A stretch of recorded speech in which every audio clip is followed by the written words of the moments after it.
Thank you for tuning in to The Uncommon Truth. My name is Max, and I'm here with Steve and Vicky Orsillo, pastors of the Father's House Church, where we're at here in Orville, California. Hey, everybody. I get to join you guys every week, and it's my pleasure. Oh, it's our pleasure, too. It's our second Isn't it, Steve? 100-degree day of the year, and we're In May. Steve's roasting. Roasting. Just roasting. Roasted Steve. In May, how many places in May is it 100 degrees? Yeah, well, Do you even here in Arizona and probably, Yep. I don't know. Death Valley, California. Yeah, I didn't know that it was going to be this hot all the time when we moved here, but God played a trick. my wife loves it. She loves, We just came through Warm a and super nice sunshine. season, though. Yeah, yeah, it was nice. 70s and It was 80s. kind of like the, beautiful. wish it could stay that way, sort of like rained like once a week. Yep. And 80 degrees. Good. I think it's going back to that this weekend for about 10 before days. the storm. Yeah, Right. I love it. So, Calm before the storm. what's new with you guys? We're still in quarantine. That was your exact answer last week. Great things are happening. We actually went to a restaurant today, and Oh, yeah. Got to go to a it was so restaurant. wonderful to be served, and the waitresses wore no masks. Really? In Felt like Oroville, it's back not to against the normal. law.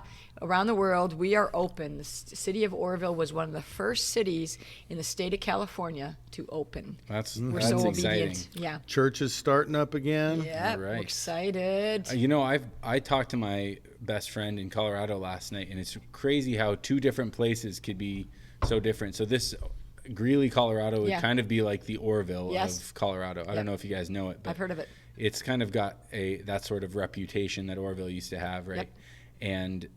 And they've had so many cases that everybody's just still in complete lockdown. No. And even the people who would usually be up in arms, like this is the type of area is really similar. They would be up in arms like let us out, and that's not happening They're all because locked down.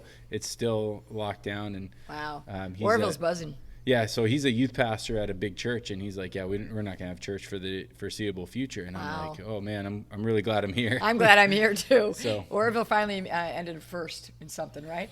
Now, well, we Did were they- first in other things, but Yeah, everybody's good. yeah. So First we're in glad. something great. First to have us. So anyway, we're glad. What's their mortality rate there? Oh, it's still a low mortality rate, Yeah. right? Yeah. Still It's still ridiculously low. Yeah, like he said, 0.03% of the population. However, No, that Or- would be massively high. I that don't know. guy. Yeah. 0.3 is. 0.03, Yeah. whatever that is. I'm not sure. Wow, But that's high. yeah, it's still low, and it's still hard to put that many stuff like that Yeah. much on hold for No, for all that- something. And It just feels like springtime here, even though it's summertime. Right. The statement, it feels like springtime. Everybody's just really excited. Ross opened, so that changed everybody's life. yeah, I need new shoes, man. I ordered shoes online. Yeah. So I ordered from this like secondhand, like you can buy shoes that were worn once. So I Shoes ordered R some Us. new Nikes. I was excited about them. The box came. You were in my office yesterday, Steve. You saw the box. I hadn't opened it, and I opened it when you walked out. And instead of size 11 men's Nikes, I had size 7.5 1990s Fila shape-up shoes. You know, the round bottom sole Yes. ones that are supposed to keep you. Why would you order something like that? I didn't order them. I opened them up. I was so excited for my new shoes. You know, there's the thing where somebody wore them once and like, I don't like these shoes. Yeah. And so they sell. I paid like $10 for these shoes. Can you get your money back? I got my money back, but I'm not going to get my shoes. They said, just keep those ones. Try to resell them. I'm like, I don't No, want I'll to. give them to somebody else. Oh man. Yeah, that's so just do you disappointing. need any of those? Are you 7.5? I'm could. Are Okay. they cute? No. No. Okay. They're atrocious. Steve wants some. They're atrocious. Yeah, They're 7.5 would do atrocious, me but, a lot but of good. they're like those round sole ones Yep. that make you walk all weird. Are you kidding? Oh, Oh, man, those. my wife got a kick out of that. I think you should wear those tonight. I can't. I won't fit into Dang it. it. Can Have she wear 'em? Sharia. I won't stand for it. I won't stand. And sit I don't down, know. Max. Just Oh, sit down. oh. I don't know if I could you're see. write the letters, all the Oh, ladies. yeah. You know the- Ladies, you know Write the Max rock. Ehrman at Address the your letters change, to Max Ehrman at the Father's House Church. Orville.org. All you ladies No. are I do offended have- by that. I do Don't have hold my me contact responsible info for at the his bottom comments. yeah, of the all the hate the mail show goes to here. Max. Max Yeah. Ehrman at change. I won't stand for it, honey. Oh boy. Man. I mean, oh boy. She makes me trim my beard Wrong and make century. sure I shave my head so it's actually nice and I don't have the horseshoe. So I can tell her I don't really like the Are you feel trying to make shape this of an even thing? You're trying to make this even? You're trying to make. not even married. You're trying to act like this Maybe is we actually a should balanced change subject. gears. You probably should bite your foot and get out of the trap. Yeah, bite it off. I'm just trying to learn from you guys, okay? Trying to Yeah, learn it from you doesn't guys. work Yes, evenly. dear, those look great on you. No, you don't look pregnant. From What the color's back. the sky in your world? Yeah, it could be whatever color she wants. That's right. Whatever There you go. she wants. Now you're learning. We're having an effect It's already. it's only been 7 years, so Yeah, and you've only All- been with us a little bit, so I We're mean, always you're changing starting to you. learn We'll just get since this there. podcast began. yeah, it's a week, an hour a week with you guys goes a long way. Just changes your life, doesn't it? It's right. Yeah. So Yeah. I'm excited to talk today about something that I think affects a lot of people, but it's something that I don't think it gets a whole lot of airplay. It doesn't get a whole lot of talking about, and that's the issue of self-worth and poor self-image. Poor self-image. And sometimes it can go as far as being called self-hatred. Yeah. Right. It's something that we kind of don't think should or could affect Christians the way it does. Oh, my goodness. But it actually does, Yeah, right? it's rampant. And so we know things. We all know in our minds as Christians. We know, okay, so I'm made in the image of God, right? I'm fearfully and wonderfully made. I'm valuable enough for God to send His one and only Son to pay the price for me and die in my place on a cross. I can hold all those things logically in my brain, but at the same time, I can still have, as a Christian, a poor self-image, right? Or think I'm useless or I don't have any value.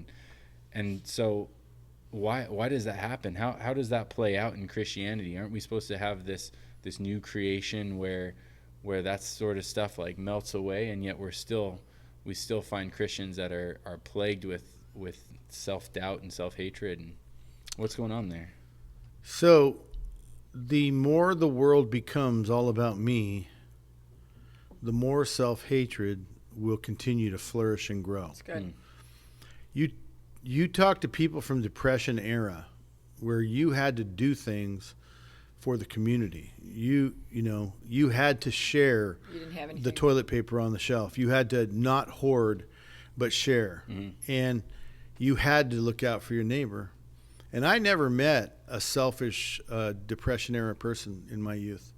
They were very I don't mean selfish. They could be selfish, but they're not. The world isn't all about them. Right. And they didn't seem to hate themselves. They had a very humble way of looking at life. But I think on a natural way, the more selfish we make this, the more we make it all about people, and the more information people have. It seems like the more they're told they can have what they dream, that God made them special, the more they're told these things, the more self-hate grows. And I think the most important thing you can teach someone is that they're owed nothing. They deserve nothing. They owe everything to God and then everything to others because that's what He tells them. And I think that more than anything will bring self-love if you embrace the idea of it. Just saying the words won't change anything. I think that it's remarkable. I have, maybe 65 people on the team here, and there are at least 45 of the most exceptional people I've ever known on this team. Geniuses. They should love Perfectionists. themselves. They should be proud of themselves. They should be really excited about what God's given them and how they're using it. Yeah. And self-hate is rampant. It's the greatest affliction afflicting us today.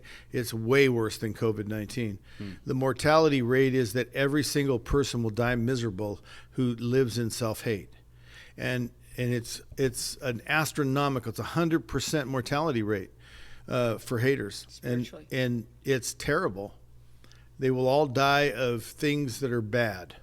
Yeah. They will all have bad things in their lives from this hate. It will grow seeds of discontent, and they'll be miserable their whole life. So, Vicky, we say self-hate, and that's something we use the terminology self-hate because that's something that's just how we get on the same page. That's what we call it. But there's going to be people out there that say, I don't hate myself. What are you talking about? What does that sort of thing look like? Well, I think in doubling up on what Steve said, Oftentimes, their self-hate comes from our mom and dad, the way we were raised. Okay. Okay, so you can't, what he said, yes, but there's also a place in our identity where our parents have said things about us, that you're always this and you're always that, and they blame, there's a lot of blame. So without the forgiveness, you can really hate yourself, because the identity, your identity is formed by the time you're 4 or 5. So if your parents are spewing hatred at you, or guilt or condemnation or judgment or just hateful words, oftentimes we have a very negative opinion of who we are. So Okay. we want to work our way to the opposite often. Sometimes we actually just fall into that. You're never going to amount to anything, so people just believe it, because if your parents say you're never going to amount to anything, well, they should know. Right. So our identity is broken at a very early age, and we see that a lot here at the Father's house. And that would be a lot of times where the addictions come in, because there's a pain involved. So that you need to numb, right? yeah, they need to numb it, and so they're and the thing is, if your parents hated you or were horrible to you, how could you believe someone who's not your parents? When we tell people how wonderful they are, they don't really believe it, because their parents have so formed their foundation of who they are. They believe these lies. Right. So like Steve said, of the 65 people we have, probably 45 really do operate in perfectionism, and Okay. they hate themselves because they have to be perfect, right? So Right. some of Live it's up to their come from expectation. their parents again. Maybe works if I only love my mom and dad. Maybe they'll give me credit, or maybe they'll see me, or Sure. give me attention, or whatever the thing is. And oftentimes it's just perfectionism is just how you're wired. You just want to be great. There's a greatness in you. However, when there's perfectionism, there's also a self-hate, and I think that's what Steve is talking about. And Jesus says, "Be perfect like I am perfect." So I think the church in general has caused Christians to hate their perfectionism. What we have said is, love the gift that you've been blessed with, because most of the people who are perfectionists are the visionaries, the ones that do things excellently. Where the problem comes is when they make a mistake, Right. or they judge other Because people. everybody does. Correct. Or they judge other people who are not perfect, and they're very critical. They're very critical towards themselves, and that's where the self-hate comes. Or they're critical at you because you didn't do it the way they thought it should be done. So we at the Father's House, and I think Steve has done a great job of taking the perfectionists and saying, you need to love your gift. It's a gift. Yeah. You're phenomenal. And not hating the gift, but dealing with like the consequences of why you hate it. So there's two things going on. You could not like yourself or hate yourself because of what your mom and dad did, Yeah. and spoke it over your identity. You can also be just a perfectionist. And in the Christian church, in my 41 years, I found so many people, Christians, who are perfectionists, and I think the church has done not a very good job of kind of funneling it towards Jesus in a good way. Okay. So the problem is that they hate themselves. Is that clear? Because there is a lot of perfections, right, Steve? I mean, Yeah. And you said that they could die from it, but there's also teaching them how to live with it. Yeah, they will. What I said was their mortality rate is high because they will continue down a path of dissatisfaction with life. With If something themselves. doesn't change, Correct. Right. If they don't change. And Yeah. here's like the generations before us, our fathers went to work, and they came home tired. We didn't expect them to play with us. The roles were defined then. Today, if a father didn't play with these guys, if a father didn't sit and counsel them, meaningful talks with my dad were like, I probably far had between. 10 in my life. Billy Crystal, an actor comedian, he did a one-man show on stage called 700 Sundays, where he talked about the 700 Sundays he had before his dad died. And he did never talk to his dad 6 days a week for his whole life. Sunday was the day they would go to church, Catholic church, and then do things with the dad, work in the garage, go to the carnival, families. go to the beach stuff. one day. And he had to share his dad with all of his siblings. And so he never felt like a victim of not being loved, not being talked to, I I wasn't valuable enough for him. None of that was spoken. All he talked about was the privilege of having 700 Sundays with his dad and what he would have done to have 700 more Sundays with his dad. That he, died when he was 15, if you do the math on Sundays, Yeah. So it's so different. You would never hear that today because kids are shortchanged by everything their parents do. All of our children need inner healing because the expectation of what a dad has to do or a mom has to do is way out of the box. And then the promise that they can be anything they want to be, well, that's a lie. They can't. Or if they dream enough, they can have their dreams come true. So they're set up for failure. Good. By the culture, right? Yes. Right. By the message, the schoolhouse message of you can have whatever you dream for. Or make sure you get what you deserve. Or this one's my favorite. You have the right of way. I got little children walking in front of my car. If I'm not on edge watching, I will run over a kid because they have been taught you have the right of way. That car has to stop. Yeah. Yeah, but what if that car can't stop? That's a fatal mistake. Yeah, And that actually happens where I came from in Winnipeg. Yeah. There you press a button and people. So it's the law there instead of just where you crosswalks here and in Colorado say you've got the right of way, but there's nothing to let a car know. You just kind of have to be watching. Yeah. In Winnipeg, they went full on. They put flashing yellow lights, and especially in the downtown area, which is kind of like the south side of Winnipeg, it's really rough. Lots of kids in the street there, and they'll do that. They'll just see how long they can keep the cars not going from that, right? But the other side of the thing is they'll hit the button and they'll just start walking. Not looking, right? Just let's go. You have the right of way. And so the you. teaching these kids they have the right of way. My dad would jerk me back. You don't make a car stop. That man's driving a car. 2,000 pounds. You stop, and it's way easier for you to wait and let him go by and not be an inconvenience to him. My dad was adamant about those kinds of things. You don't have a right of way. You don't have a right to expect people to do things for you. You have a responsibility to be appreciative when they do and to note every time they do by saying thank you, by saying please, and just giving respect where respect is due. And I think, like when I was in the car with my mom when I was 19 years old, my mom turns around, looks at me and says, "Why do you hate yourself so much?"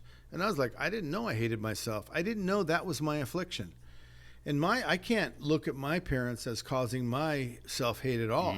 I found out my mom was right. I really was afflicted with self-hate. But you didn't know that right away, I didn't. right? I didn't know it when she said it. I was like, I don't think that's true. But I thought about it and realized I really do. He did. I really hate myself. And At 19? And it manifested itself He was in hateful. just hateful anger towards everybody. Everybody. And I just despised everyone. And it was a pastor that revealed to me what the problem was, because one day I was just weeping, He sat down next to me in this men's conference and said, "What's wrong?" You were already a Christian at this point, right? I was a minister. I was a youth pastor. And he says, "What's wrong?" And I said, "I'm just so sick of hating everybody." Wow. And I started crying. And when I could finally get control, he explained to me, "Well, the problem is you're a perfectionist." Wow. He goes, you're holding people to a standard they can't live. If you lower your bar and on them, and then work to lower the bar on you, because you can't be perfect either. So if you can't be perfect, you hate yourself. So it's nothing my mom did. It's nothing anyone did to me. Probably those coaches that I had in high school, they probably contributed a little bit to my worthlessness, but suddenly realized, well, I'm really good at almost everything I do. Why would I hate me? I should be looking at how I get to be used. I get to take the things I do well, and I get to use them for a lot of things. I get to use them to make money. I get to use them to make people happy. I've been using them to lead people to Jesus. Famous. Yeah. And so I started to look at all that and say, this is really good stuff. It's such a privilege, and it's not mine. I don't own it, but I was given talents and a gift, and I should be happy that I have that. Not like it's owed to me, not like I have a right away or a right to it, or that if I dream enough, I'm going to get whatever I dream, but that he's given me a gift and a talent to use. And It took a while, but I grew. It's been a long time, and I think do until you're still 30, fight. don't you? Yeah, I still fight with it for once Yeah. in a while. I still wrestle with it on a regular basis because my perfectionism hasn't left, and the negative trigger of my perfectionism is exactly the same. It's what I look at and decide. It's what I choose to accept from my negative, the negative virtues of my gifting is perfection. And nobody can do that. So therefore, I can fall to the side of this is a great gift, and what I was able to achieve is really amazing. Yeah. And not look at what I wasn't able to achieve. Or I can look at what I wasn't able to achieve and just hate me and everybody else because I wasn't able to achieve what I was aiming at. Yeah, it's kind of like when the kid brings home her first A minus, right? And it's like the world has ended Yeah. because it's not an A plus, right? Yeah. And Yeah. everybody's like, congratulations, A minus. Those are hard to get in Yeah. that class. And And she's she's like, just like, No. I don't deserve it. Congratulations. I got an Yeah. A minus. Yeah. Yeah. We had that with Nicole. Yeah. She got mad her at us. first B. surprising. Yeah, she was Yeah. super mad at us for not punishing her for a B. Yeah. Yeah. Man, you guys were neglectful. I know. Yeah, She got we a were B. what? We were like, what? All A's and a B? You First wanted to one take in your her out whole to life? dinner. Yeah, she was. Yeah. She actually probably had to do some counseling on that one. Well, that was helpful because I spoke on this a few episodes ago. But when I came here, my way of communicating with the Lord changed, and I put a lot of pressure on myself because I saw a whole different set of Christians because I'd never been in a charismatic or sort of Pentecostal stream of Christianity before. I never knew that you could just ask the Lord a question and expect to hear an answer. I thought there were people that could do that, and I just thought that wasn't me. And so I put that as, when I found out that it could be me, then I started asking questions why it wasn't me. Oh boy. And then that became this like weight on my rabbit shoulders. hole. That's like, man, well, I gotta, if I want to be used by the Lord, I better have to figure this thing out. And I know it's not His problem, so it's got to be my problem. And it's just something I carried around for a long time, right? And I don't know if, like you, I don't know if I would have explained it as self-hatred, but it was that, man, I want to be perfect because I'm with you. I'm a perfectionist. Like perfectionist. I'll look at the film later, or listen Yep. to my own voice, and I'll be like, oh, why'd I say that? Or you got to fix that stutter that I said there, or I said face instead of faith or something, and just other people are laughing at me and patting me on the back, and I'm just like kicking myself. But when you told me like, hey, it's not a big deal, just take the pressure off and it's gonna come, and then the pressure was off, and I was like, oh man, like You're a different person. yeah, well, it felt Yeah. incredible because I heard somebody that I respected tell me, you'll get there. You'll get there. It's you're great. Why focus on the one thing that's not perfect right now? Why don't you focus on the family that you've got that's happy, the kids that you've got that are happy and healthy, all the things that you've been given, all the things that you've been able to give. And so I can definitely see that acting out in my own life, right? Yep. So this subject is really, it's the pinnacle of anyone out there that is trying to live like Jesus wanted you to live, and you're not aware of what your obstacles are. Well, there's a force in the world called the world system. And what it's trying to do more than any other thing is get you to not listen to Jesus and not love yourself, to despise yourself. It's literally important to obey Jesus if you hate yourself. Did I say important? It's literally impossible to obey Jesus if you don't love yourself, because His command is to love others. It's almost impossible to love others when you despise yourself. Wow. And it's the key that opens the door. Yeah, I agree with that. And so you can teach people that God loves them, and it doesn't change the fact that they don't love themselves. And then what it does change is their ability to receive that love from God. Yeah. How could He love me, or how could I receive from Him when I can't even receive love from me? You can have your mom hug you, kiss your wife. You can be loved by people, and you can feel it. But overall, you can't receive love from people, and you can't give love very well to people because you're trapped in this vortex of not loving yourself. So where is the enemy's attack? Against you, against the idea that you're not a failure. Like he wants you to believe you're a failure. So he's going after the roots. The root. Instead of going after the things that powerful Christians can do. Right. once there, it's kind of like he does the time machine thing and goes back and cuts us down before we're able to accomplish what we're supposed He to. goes back in time. So you even go to a place where someone else is leading people and healing them. You feel less than because you're a perfectionist, and then you come out of there feeling like a loser. You don't come out of there celebrating the fact God healed people. Those people were healed. They're set free. That's so great for them. Yeah. And Jesus showed up. I love Jesus. He showed up. Awesome. And he healed those people. No, you walk out like, well, what's wrong with me? Why can't I do that? Yeah. And that's the attack, is against you. The greatest things on earth can happen, and it doesn't change your affection for yourself. It doesn't cause you to come up. It causes you to go down. That's good. And I think the base root of that is the teaching that it's all about you. And God loves you. How do you feel today? What do you identify with? I mean, we are at the point where children are able at very young ages to say, I identify as this gender or that gender, and their parents are transitioning them. I remember growing up, I didn't know, I probably said 500 times, I wish I was a girl. Yeah. Can you imagine if I lived today? I'd be one ugly girl. Your wish is my command. Yeah. You'd be Stephanie. Yeah. Stephanie not instead of Stephanie. Stevie. Stevie's. Yeah. Not the Stephanie that we know. Thank Yeah, you. because she's not one ugly girl at all. No. No, she's gorgeous. Stephanie, Stephanie she Mummy's really gorgeous. Vicky really loves you, Stephanie. She didn't mean that. Oh, Look at man. Liz. Saying my name would be Stephanie. Stephanie, your dad would, yeah. My So- parents would have changed me from Steve to Yeah. Stephanie. I would have been Maxine. You'd be Maxine. Victor. I'd be Victor. Luke Yeah. would be. I mean, what do you identify with today? Who cares what you identify with You're today? 6. You're not that important in this world, and your feelings don't really matter in Yeah. this world. And back when I was a kid, and Your feelings didn't matter. how many times did we hear children are to be seen, not heard? We must have heard that 5 million times, and we believed it. And we didn't come out with bad Well, self. right about what bedtime, it was like we really took that to heart because our parents I would forgot hide about from us. my parents Yeah. all the time. They would forget all about bedtime That's because right. I'd go somewhere and be super That's right, quiet. because we knew we were up an hour and a half more. I need to teach my kids that one, man. Yeah, they go hide. And oh, wait, it's bedtime. Where are they? right. But today kids are like, look at me, and they run in the room, and you're like, oh, look, it's bedtime. Isn't it bedtime? Well, can't they go 5 minutes early Oh, today? yeah. Yeah.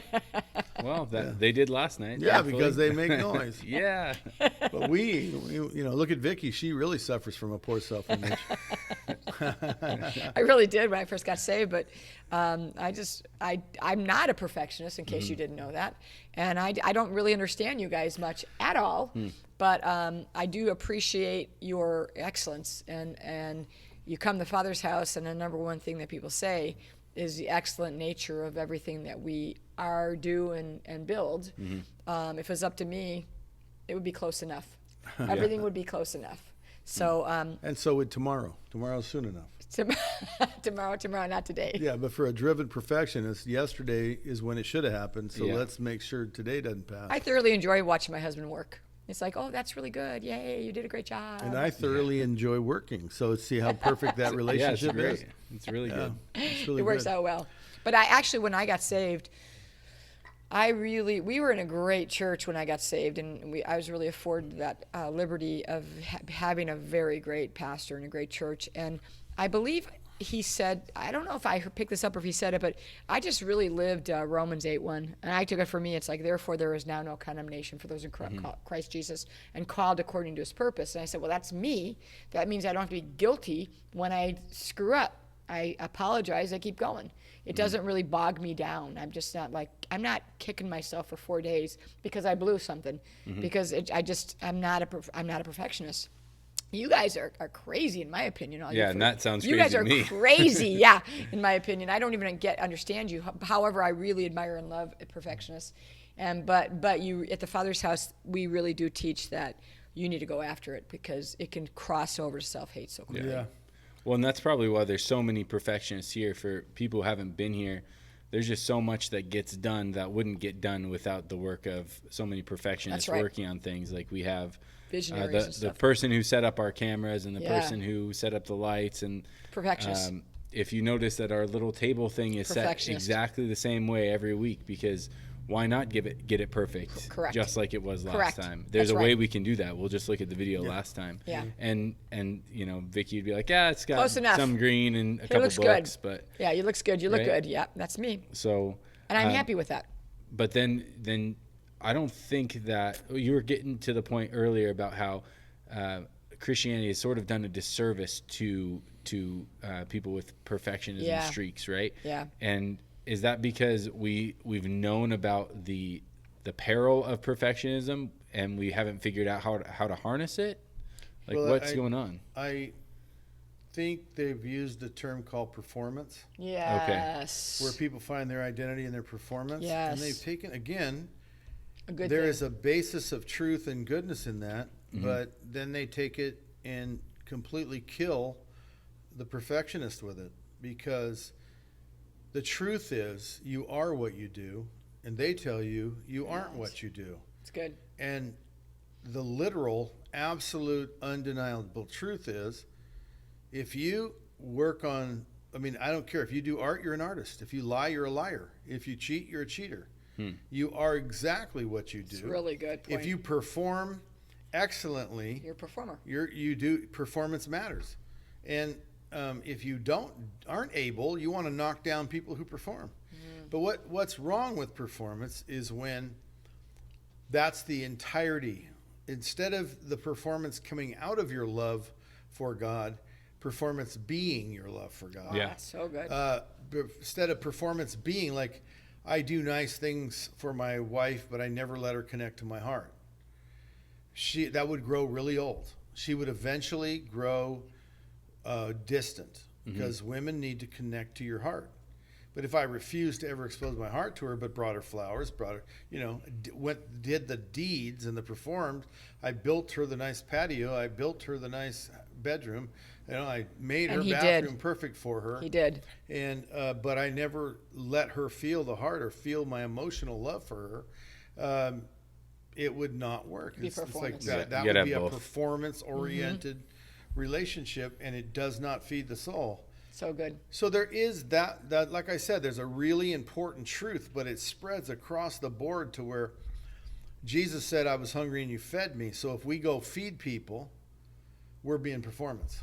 That's all about performance. No, it isn't. That is, my faith led me to grace. Grace led me to a feeling that I don't deserve this. Man, I'm so grateful for this, and I want to do anything I can do. What can I do? If I had a gift of singing, I'd want to sing for you. If I had a gift of building, I want to build for you, Jesus. If I had a gift of anything I have, if I have just a driven nature that I can clean kitchens and bathrooms, then I want to do that for you. He you does. know? He doesn't. He doesn't, but if I did, whatever it is, then all of a sudden you bring a crowd with all these different gifts, and everybody here, what we want them to do is not try to set this all up to impress me or impress Jesus. We want to do it out of a gratefulness So good. for salvation, a gratefulness for grace, a gratefulness for a Father who art in heaven.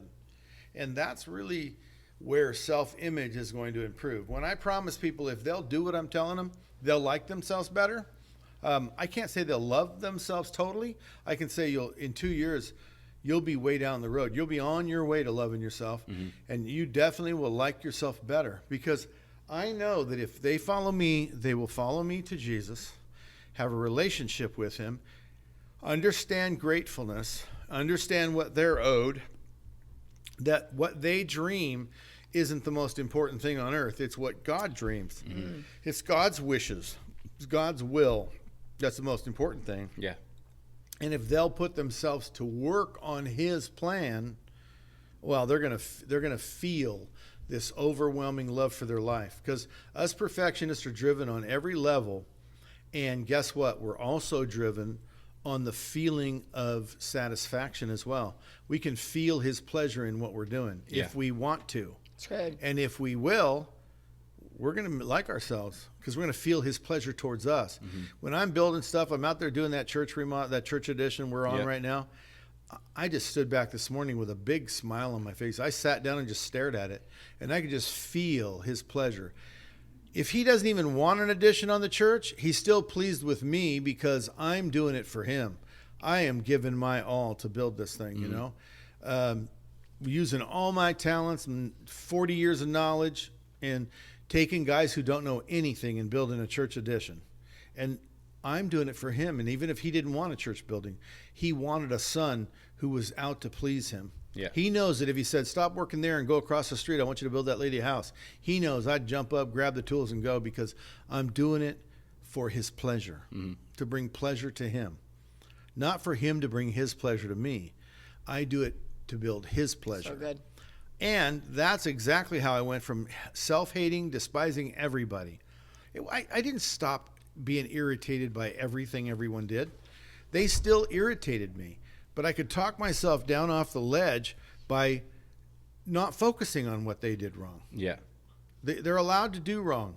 I better look at what I'm doing and start really finding a way to be okay with the fact that I can't do as well as I wanted to or expected to, but that I did really good. And look at what I've done and yourself be credit. willing to accept compliments, accept praise, Oh, yeah. instead of just, oh, yeah, you say that was good because you don't know what you're talking about. Yeah. Instead, say, that's really, yeah, you know what? It is pretty good. It's a lot better than almost anyone else I know could do. And if I can do it that good, next time I'll just try a little bit to do a little better. I don't have to leap from there to perfect. And just start really working on accepting what I've done, learning from my mistakes and that kind of thing. And over a really long, now we're over 30 years of me really being good at it. And I'm able now to help others, you know, a lot in how they perceive the deeds they've done. How do you look at what you've done? Now, when you look in the mirror, what do you say to yourself? Yeah. And Now- I think him being married for 41 years to me has helped him a lot too because I'm just not that person. Even if you have to say so yourself. Even if because I love myself. That's right. Is that bad? Yeah, you think you're the best thing ever happened to me, I- and you know what? You are right. helped him a You're lot. the second best thing that ever happened to me. You should have seen him before You're the I had greatest him. blessing he ever gave me. That's right. That's right. No, I'm sincerely saying the two of us have, when you're married, we are extreme opposites in case you didn't know that. Yep. And For people out there, they very, land, very Steve and I much are. probably, if I ran the church, it would be anarchy because I'd say yes to everything. If Steve ran the church, it'd be like General Patton. So somewhere in the middle, we come to. But so together we make a really good couple. Yeah. But it's just he's really has softened throughout the years on himself.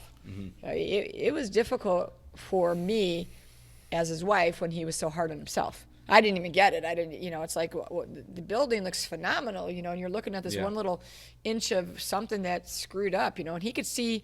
Steve is a quality control, so he can drive up to a building that's somebody's building, and he could see a mistake a long ways away. Yeah. And so I think he's, right now it's more important about the person instead of the thing. I think you've really graduated to the people's character and growing them up as opposed to the. I think the proof is in the pudding of the house we built just now.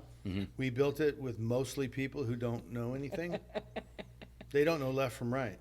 Okay, be nice. I mean, really don't know anything. They're Yeah. lovely. And- we and love them. We love them, and they came every day. They're not builders, right? They're not They- builders. No, and we built that house, and I know of 100 things that in my past are totally unacceptable to me. Yeah, he couldn't even stay.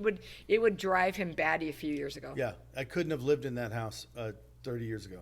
This is the house that you rebuilt after the After fire. the fire, I Okay. rebuilt my house. It's a and gorgeous place. Rebuilt it, and there isn't a day goes by I don't talk about the great blessing of that house. Yes. I don't. I say I love my house. The labor of love. I don't think I have said since we've moved in less than 5 times about I know where every mistake is, right? It's just that one squeak by the Yeah. bathroom. That's me though. That was actually Yeah. a beam that failed. Oh, that was you? Well, it's not me. It's the beam failed. See, And- see, isn't that good? He didn't Yeah, blame yeah, himself. there He we that go. darn beam. But I could fix It's that it beam you if gave I- me, Lord. Yeah. If I put my mind to it, but squeaky floor does drive me crazy. Yeah, every day, But every day. But I don't. I don't. Lament. You don't lament dwell on those it. There's 100 things that are totally unacceptable. Yeah. That I never would have been able to ever True. live with. True. I would I'd get a big old, I'd bulldoze. It'd and be start like over. Edgar Allan Poe, Yeah. just like hearing it in the floorboards all Yeah. the time and got to rip up the house. Yeah. I would be haunted by it. I'd be tormented by knowing those things, right? That's extreme perfectionism. And I would be hating the guys whose Yep. fault it was, Yep. right? I mean, really hating. Discounting the labor of love that they did for Truly you. hating and ignoring the labor of love. And so I know I'm extreme. I use the word hate, but I mean really irritated with. Yeah. And for the listeners. But here 30 years down the road from me really, and it's more like 40 from when the pastor talked to me. I mean, it really is. It's really been a long journey. It is 40. It was 40 years ago, and probably took 6, 8, maybe even 10 years to Yeah. really start working on I'm okay. Yeah. Really believing that, hey, I'm not okay. I'm chosen. He picked me, and he knew I was this imperfect. He picked me, and he knew I had these faults, and he's using me. Well, how That's what does you gotta he come to. use? How does a perfect God use such an imperfect tool to do what seemingly it seems like amazing things, even impossible things? Yeah. And so, if he can look at it this way, why can't I? Yeah. And so it took a long time, but it's really the proof's in the pudding with that house. Where I walk in that house That's and I really good. love my house, and I know every mistake. They are glaring. There are things sticking out where any human being that walks up can see them, and I'm just like, I would have been mortified that you thought I built that house that way, and yet it doesn't even. I don't even notice it. I just walk up and look at it and I smile. I love my remember house. and I tell everybody the best thing came out of the fire, and the best thing that happened during the building of that house was the outpouring of love for Vicki and me. And so I look at everything was them trying their best to love us with all they had, and this is what we got, and it's really sufficient, and it's awesome. Yeah. Yep. It's good. So there's people out there that are saying you're describing me, whether it's the perfectionism thing or the way I was raised, just not believe the best about myself.